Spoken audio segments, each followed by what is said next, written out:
intérieurement, je vais vous faire une confidence.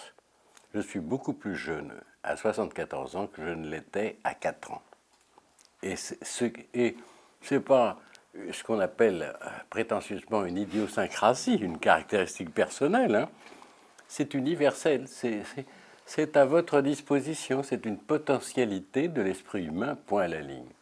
Alors, j'aime bien cette idée, oui, parce qu'on on a sur soi-même, sur son être plus intime, de fausses impressions.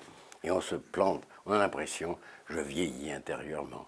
Et puis, à force de croire à ça, on va devenir gâteux, c'est le terme qu'on employait avant qu'on ait recours au terme de la maladie d'Alzheimer. Mais gâteux, ça me paraissait très bien, c'était plus sympathique. Mémé gâteux, mais je trouvais ça assez adorable.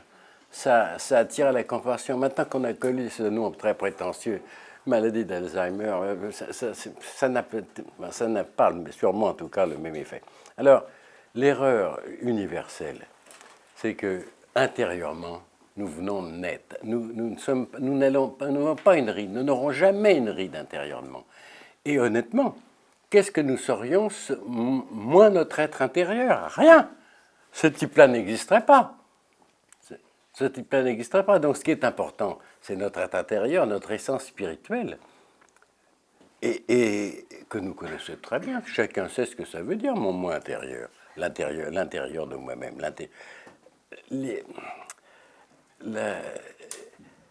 Bon, je trouverai le mot après, peu importe. Notre être intérieur est éternellement jeune. Il est jeune, il ne pourra pas vieillir pour une bonne raison, c'est qu'il est jeune, il est constitué, sa jeunesse lui est constitutive. Nous venons de naître intérieurement, à tous les instants, nous venons de naître.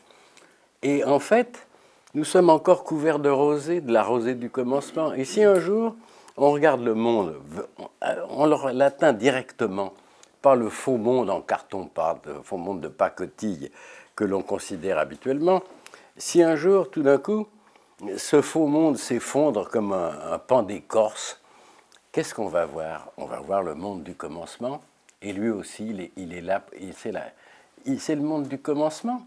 Il ne vieillira jamais. Il est encore paré de la rosée du commencement, et cette rosée ne s'évaporera jamais.